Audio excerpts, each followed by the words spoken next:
Hi guys, మళ్ళీ వచ్చేసింది Sujatha. Welcome to crazy moms kitchen.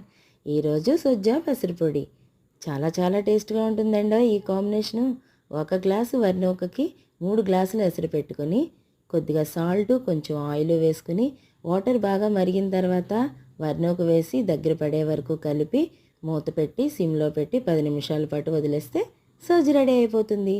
ఈ సొజ్జుని పళ్ళులోకి తీసేసి బాగా చల్లారిన తర్వాత పైన ఆయిల్ కొంచెం ఎక్కువగా వేసుకొని పెసరపొడి వేసి చేత్తో బాగా కలుపుకోవాలి.